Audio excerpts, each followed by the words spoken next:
Benzel. Welcome back to my channel. I'm going through the last day of the July LeetCode, or the JuleetCode challenge. This is day 31. And again, you guys, I'm sorry that I'm not doing the camera situation. I was able to download one of my looms from the 4 days before, from the 26th through the 29th. But the other 3 will not download. So I'm just going to go ahead and do these faceless ones. Sorry, you guys, don't get to see my bright, shining face. I'm going through a horrible breakout right now, so that's probably for the best. So this was day 31, and the solution is in Python. And the question was 712 minimum ASCII deleted sum for 2 strings. So given 2 strings, S1 and S2, return the lowest ASCII sum of deleted characters to make 2 strings equal. So you can see input example 1, input example 2 or test cases, and then the constraints.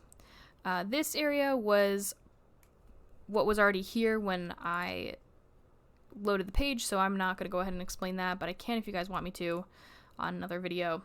So I wanted to go ahead first into these 2 lines. We initialize these 2 variables, m and n, to the length of strings S1 and S2, respectively. This area also initializes the 2D array, or DP, dynamic programming size of n+1 times n+1 to store the minimum deleted sum for different substrings of S1 and S2. When we get to this loop here, this loop fills the first column of that aforementioned array. So it calculates the accumulated ASCII value of the characters S1 and stores it in this DPIO, which represents the minimum delete sum of the substring S1, and ends at this index I-1 or I-1 here. We then go down into this loop, which is similar, and this loop fills the first row of that DP array. So we did first column and first row. So it calculates the accumulated ASCII value of the characters in S2 and stores it in this DPOJ, which represents the minimum delete sum for the substring 2 that ends in the index J-1.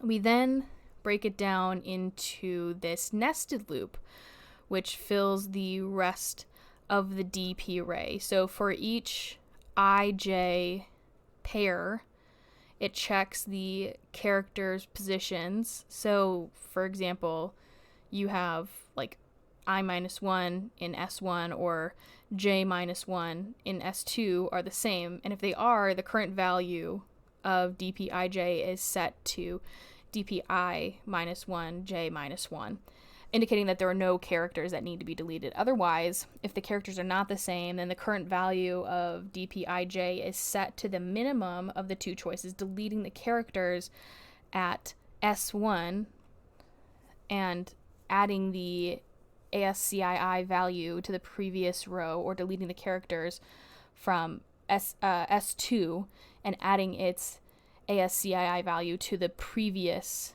column's value.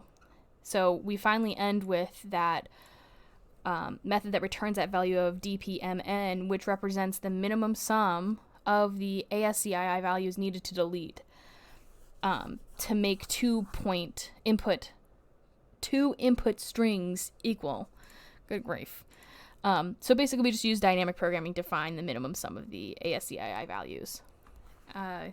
And we use dynamic programming array stores. We use the DP array to store the accumulated deleted sum for different substrings of the input strings.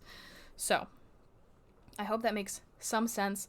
This was the last problem of the July LeetCode, or the JuleetCode challenge. Pick a name, doesn't matter. Oof, I'm going to tell you one thing I did learn. I did learn that doing this every day really did stress me out.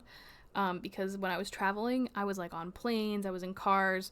So the last week and a half of this, I was struggling. It was a rough go of it. But other than that, I really think this opened up a lot of opportunities for me to think differently about things and get feedback, like for my submissions, to see kind of where I stack up against other people. This one was over 60 and over 50 in memory. But, and if you guys seen some of my other videos, like I was at like 7% in one. So it was a really eye-opening experience to like do this every day, see where my strengths are, see where my weaknesses were, and be able to pick myself up by my bootstraps and try to do other practice questions. I think I've done at this point 70 or 71 LeetCode questions. My goal is to do 200 and then start revisiting older ones.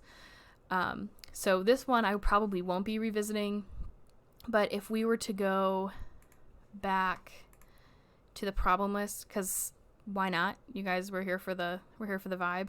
I also have not done most of the ones in August. Sorry. I've done a couple, but this is my birthday, fun fact. Some of these, I've done 71 with a 78% acceptance rate. So the ones that I didn't do as well on, I would love to revisit. We will get there eventually, but thank you guys so much for watching and being able to do this July LeetCode. It looks so nice when it's all checked off. July LeetCode challenge with me, and I will leave the GitHub repo with every single solution I've ever done on LeetCode in the video description below. Feel free to fork and clone it, make it better, make it worse, make it spicier, have some fun with it, learn something new, and I will see you guys in the next video. Thank you guys so much for watching. Have a great day.